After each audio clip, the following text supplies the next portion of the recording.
I've hit record. Hello, my name is Razzie and I've been a fan of Creepshow art from the beginning of her channel. The day I found Shannon's channel was the same day I stayed in a 5-star hotel with a coupon, of course. It's very expensive. The same day I realized I was in love with my best friend. The same day I had my first acid reflux. Anyway, the point is, I was very sentimentally attached to the channel, having supported it from the very beginning and watched Shannon grow to 500k subscribers. That was until last week when everything fell apart. Everything in this video from this point on, for legal reasons, is alleged. Despite the proof seeming damning, it is alleged. Get it, Shannon? Alleged. Nothing you can take me to court for. I live in India though, so no idea how you would do that. First, the mods on lolcow.farm outed her as a two-faced snake, allegedly, and then Emily Artful felt strong enough to make a video about her alleged stalker, whom she had reason to believe was allegedly Shannon. Okay, saying allegedly over and over looks funnier on paper than it is actually out loud. So for the visual joke here is alleged cantaloupe hole. It is actually a honeydew fruit, but it is allegedly a cantaloupe. Whenever it is on screen, the statements are alleged. But once again, everything in this video is alleged. Thank you. Everything is alleged. Alleged. It doesn't even sound like a word anymore. I'm making this video a bit funny because I cope very weird. I'm sorry if it seems insensitive. I have watched every single Creepshow art video over the last 2 to 3 years she has been online, and I feel like absolute bird carp after supporting a criminal and an abuser. But in doing so, I have a large perspective over her content, and I've noticed a strange pattern based on her content and what Emily has claimed, and I have inferenced some theories. What you can expect to find in this video are my theories on Amy, my theories on Shannon's pattern of behavior, my theories on the reason for the Creepshow art channel to be formed, why we should be scared or concerned from this point on, and a glossary of other creators who have covered the Creepshow art situation, whose videos and insights you should probably watch. Especially Emily. Please go and subscribe to Emily, and also Hopeless Peaches, please. They've suffered so much at her hands. Peaches is almost at 100k subscribers, which she's going on a hiatus soon. Let's make that happen. Yay. I've made a time-stamped chapter list. I suggest that you watch the whole thing in its entirety, please. I'm a bit scatterbrained and I have difficulty finishing all my thoughts in one go, but I've done my best to make a cohesive script. But please watch it till the end because I'm presenting evidence at the beginning and sort of arranging it at the end. So if you want the glossary, it's the second to last chapter. You can just like see it from the chapter menus. Like it probably just is glossary. Yeah. Okay. Content warnings include the mentions of CP and SA and general backstabbery, clownery, tomfoolery. You know, Creepshow art. It's whatever she's been doing. Content warning for Creepshow art. This video contains Creepshow art. Do not watch unless you want to watch Creepshow art. Watch at your own risk. Alright, I don't go into much detail on the heavier topics because they make my stomach churn. As a matter of fact, I feel sick already. Yeah. So without further ado, let's roll recording. Who is Amy? The focal point for much of the drama has been around the elusive Amy. A lot of this mystery really revolves around who Amy might be. According to Shannon, Amy is her first internet friend, her first internet quote-unquote boyfriend, her stalker for 12 years, her hacker, and the person spoofing her IPs on lolcow. But according to Emily Artful, Amy is actually Shannon, who has done all the aforementioned things to her. Like, this is some Sidney Sheldon type clownery here, like a next level bait and switch. Agatha Christie who? This lady Shannon Creepshow has been setting up more alibis than any detective novelist ever. But she has left several plot holes too. That's why nothing malicious happened to her account when it was supposedly hacked. Allegedly, cantaloupe. Why this person spoofing Shannon's IPs? Yes, multiple IPs for her multiple devices. dedicatedly posted the weirdest carp on lolcow for 2 years, both appreciating and deprecating Shannon, using slurs, trash talking her friends, for the off chance that someone questions who this obsessed shannon is. I don't think she ever planned on getting outed actually, because she had no control over the mods leaking her IP, confirming who she is, because she doxed her own sister. How smart. She's genuinely very smart, isn't she? This is her own fault. Now this would have had happened if she hadn't doxed her sister. We would have been just as oblivious as before. So yeah, thank you Shannon for outing yourself. I'm not here to talk about the lolcow allegations. Check out Omnia's video in the card, as well as Just a Robot's video. I think Just a Robot's video is pretty funny. Anyway, Amy, apparently, according to Shannon, Amy had been doing the IP spoofing and hacking and doxing her sister and all of that stuff on lolcow. That was the story she went with. I did mention 2 more things that Amy allegedly did, that is catfish Shannon and stalk her. When I was talking about Amy first, yeah. The first video, I Was Catfished, came out in July of 2018. And the other video, I Was Stalked for 8+ years, came out in January of 2019. 6 months apart, but supposedly the same person. The catfish video was actually probably the first video I watched about her life. Anyway, the story in the catfish video was about her making an account on Stardolls, which is kind of like old school gacha life, I guess, complete with like a social media system. Over here, she made her first internet friend Amy, and she got quote-unquote catfished by Amy when she made a fake account called Sasuke Uchiha 666, became her BF for a while, and then he dumped her. She dumped her. Was dumped. Shannon was dumped. Shannon was dumped by Sasuke Uchiha of the Uchiha clan, Sharingan Eyes. You know. Count on her to be a Naruto fan. I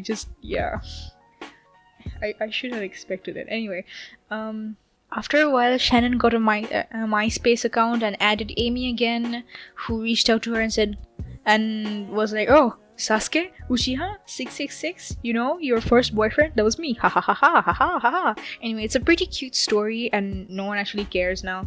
You should care a little bit, because it does not add up. The whole way in which this video was structured, it does not add up with the sequel, the 8-year stalker video. Over there, Shannon says that Amy and her apparently stayed in contact for ages, all the way until she made a MySpace account, and they were in contact through email and on AIM. But according to the first video, the one with the Stardolls, she lost contact with Amy until MySpace. The first video never showed any posthumous jealousy towards Amy like the second video does, because like in the second video you could like hear Shannon being jealous of Amy. She was talking about her having a nice, better life than her, of her having more boyfriends, more male attention, things like that, cool things happening in her life, her body types, things like that. She was like exuding jealousy. But in the first one, she does not mention this at any point. Like, Amy was barely anything of a person in the Stardolls video, but in the but like she sort of was the main antagonist. But in the Stalker video, Amy was definitely the main antagonist, having like supposedly stalked her for years. It feels very weird, especially with the context that we have. It seems more evident that Amy is actually Shannon stalking Emily Artful, like Amy, quote-unquote Amy of today. Not the ones that we're talking about over here. Shannon herself said that Amy is like hacking her IP and all that stuff.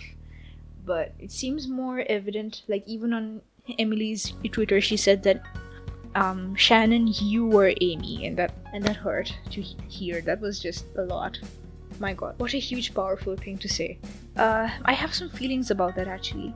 I don't know about you, but when I'm talking about a friend whom I associate deep trauma with, and I believe me, I have one of those, no matter how cute the first memories we have were, they would all be tainted by the hindsight. Like, suppose if Shannon told the Stardolls incident after going through 12 years of stalking and trauma, then it would be very sinister to her.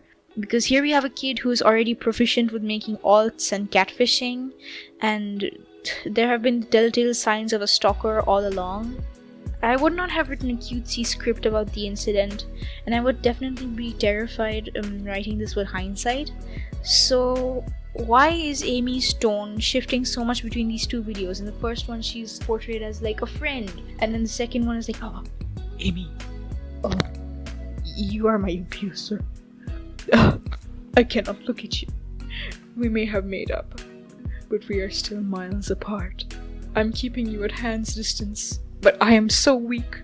I let you back into my life, and then you spoofed my IP and called people a feet. I'm not gonna say that. I'm non-binary, but I'm still not going to say the F slur. Yike. Why is Amy's tone shifting so much between these two videos? Cantaloupe whole time. I believe that Amy actually exists. There is probably an internet friend that Shannon had that was named Amy, who was playing a silly prank on her friend. And then when Emily approached Shannon asking her in January, this is like in 2019, when Emily approached Shannon asking her about the weird bot accounts commenting on her channel, Shannon and Anthony probably rebranded Amy into a stalker. They're like, oh, we already have this video over here that talks about a slightly morally strange character who already does this weird catfishing, so why not brand her into being a stalker? That seems very on brand. Yeah. So from the audience's view, we're like, oh, that catfisher seems legit, but it's not legit, especially from Shannon's portrayal of Amy. This is very theoretical, but the reason I'm going through so many lengths to separate this stalker identity from the name Amy is because there is another stalker that she talked about. Everyone, meet Jerry. Jerry. Now you might be thinking, Rezzy, wasn't Shannon's stalker a woman? Isn't everyone involved in this female? And like, I know, but a dud name is a dud name, and I'm not about to change the name Shannon assigned to this character at birth. So here is our new contender, Jerry. Now Jerry makes their first debut in a video only 3 months ago, like from 3 months ago, called The Worst Fan Ever. In this video, we learn about an online stalker called Jerry who displays some very scary behaviors reminiscent of Emily's stalker. Among the many things Jerry has done, there is making sock accounts to supposedly harass Shannon, relentlessly DMing Shannon very ugly things like, dead dogs. Things like that. Talking about YouTube fame in a very derogatory way, though it was kind of in an opposite way. Jerry would say, oh, YouTube fame has changed, you're so famous. But Anthony would say things like, oh, 200k is not viral. You're not mini viral, things like that. So yeah, that is the similarity but in opposite ways, and ultimately being caught when she saw one of these stock accounts being recommended to her on her contacts list. Like, like Twitter says this person is in your contacts, and then shows you like an account that literally showed you like dog abuse and bullying. Yeah, that's basically what Shannon said. That is how she found out that it was Jerry, but it seems very reminiscent of when Emily managed to IP track one of the sock accounts of Shannon and find out that the location of the bot originating from the library, and that sort of led her to send a restraining order. There are clear parallels here between Emily's stalker and Jerry. Jerry even pretended to be an old friend of Shannon's trying to become her friend, and also Jerry got her fired from one of her jobs. Shannon said that Jerry found the name of her acquaintance from childhood from LinkedIn. So yeah, just keep that in mind for future. Take a look at these clips. Throughout the entire video, Shannon does not present any evidence of Jerry, these sock puppets. That I think the excuse that she came up with that was she had already deleted her Twitter at this point. There was another clip that I wanted to show you where Shannon actually says that she got SA'd in her car by someone forcing their way into it, which is very reminiscent of what Emily went through. So if I find the clip, I will link it. I will save the clip somewhere. I will link that clip. I will put it in a playlist. Sorry. Yeah. It should be in a card right now if I found it. If not, please just, if you know about the clip, just put it in the comments. Just, here's a kitten. Here's a kitten. Just take a moment. Here's a kitten. Here's a little kitty kitten. We need a cat. Just take a break. We listen to something absolutely frightening for a sec. So yeah, keep. Jerry, yeah. Jerry feels like everything Emily has been dealing with online, and it really does look like Shannon has been setting up a stalker character to either pin the blame on Emily or even pin it on an unknown third party of sorts. Put your thoughts in the comments below. I'm not sure why she made the move to create 2 stalker sonas instead of just one, but I feel as though blaming everything on Emily or Amy was not the end goal here. Otherwise, Amy would have been this online stalker, not Jerry or Fiona, like she mentions at some point. Maybe Shannon just really likes making these evil OCs or stalkers. I want to see her Toy House account. So, from this and other videos, I thought that we can establish a pattern of behavior. I thought of 3 possible patterns of behavior. The first one is that she wanted to be like a diet Emily Artful.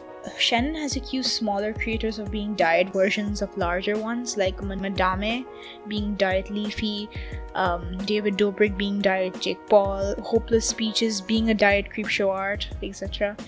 So she has a weird fixation on this diet culture. I tried to relate Emily's videos at the time to Shannon's stories that she was putting up, because I was thinking that like for every single video that Emily was putting up, Creepshow were mirroring her story and putting something up. And like, especially because she was stealing thumbnails. Why would you steal thumbnails if you're not making videos that are similar or in a similar vein? But I was having some trouble doing this with the Wayback Machine bugging out so much. It worked literally on Monday and I could see the videos. I should have taken a screenshot. That was dumb of me. I did not know at that time that I would be making a video. I'm sorry. So yeah, if you can get the Wayback Machine to work and make it load all the way to the bottom again, please do that. The earliest timestamp taken of Creepshow art on the Wayback Machine is January 2nd, 2020. So from there we need to scroll down. Anyway, if anyone can manage to do this, please let me know. And put it in the comments. The comments are going to be an archive of sorts, I guess, for any evidence that you can find. Please put it in the comments. Right, I do remember that she had more stories about cam girls and sex positivity for women, so I'm wondering why they have disappeared. Why Shannon would lead those videos as evidence rather than the other 2 I referenced, I think is very damning, because she deleted them pretty recently too, because I actually saw the videos themselves like a week or 2 back, before the whole drama started. Again, please use the Wayback Machine. My computer is very weird and so is my internet. Someone please corroborate. Anyway, another pattern that I can inference from this is contrarianism. Maybe Creepshow built her whole internet persona based on who she isn't. Creepshow art condemns child predators. Shannon and Anthony possess CP as revenge porn. Shannon condemns people who backstab and lie to their friends. She backstabbed and lied to her friends. She says she's loyal and understanding with her friends and she will give up a kidney, etc. She's peak of morality, but she still cancelled Hopeless Speeches like relentlessly. She is against art theft. She stole Emily's thumbnails. She likes Corpse Husband. She hates Corpse Husband on lolcow. She is against using bots for subscribers and discrimination using these bots that are also like uplifting her, like very similar to She Who Shall Not Be Named. She's done literally everything by herself that she has mentioned in her channel. So you get the idea. Basically, whatever she has done to put herself on a high moral pedestal, she's like, oh, don't do this. People who do this, they're absolutely reprehensible. I hate them. They deserve to burn in hell. And then she just like does that herself. Wow.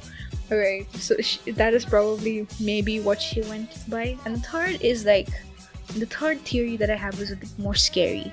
So what if Creepshow art was scripted by Anthony?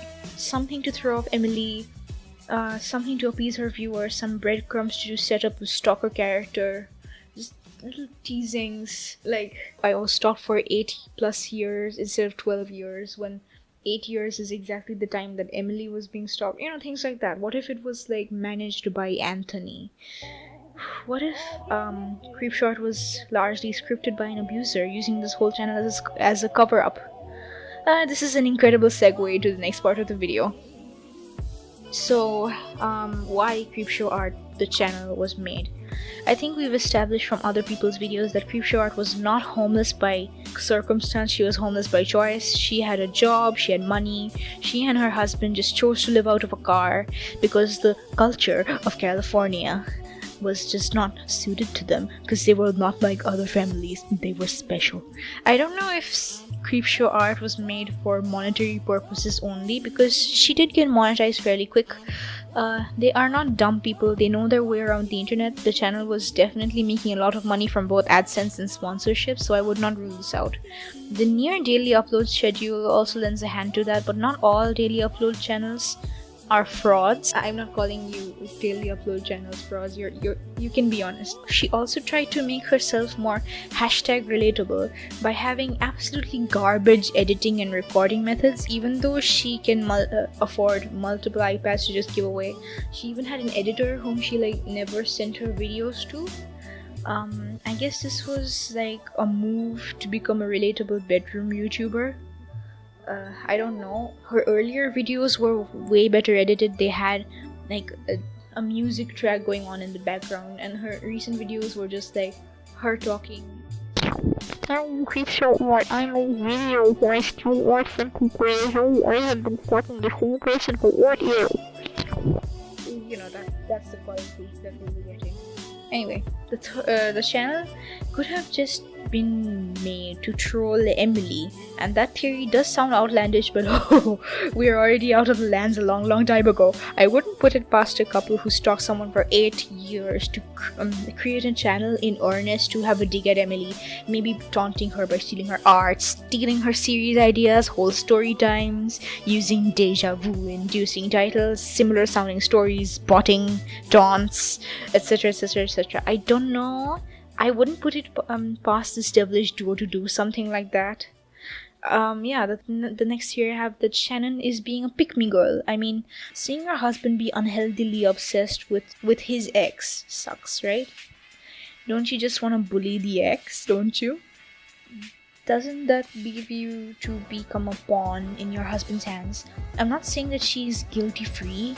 She has been harassing Emily allegedly just as much, if not more, online, because there have been some catty things said by Creepshow on the lolcow accounts, which I'm very sure were not like Anthony's doing, because Anthony does not seem to be the sort of person who would just go batshit crazy on lolcow.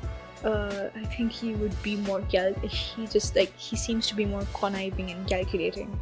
Like, I'm pretty sure if any of them were to know how IP tracing works and how these forums work, it would definitely be Anthony. It would not be Shannon. She just strikes me as incredibly dumb.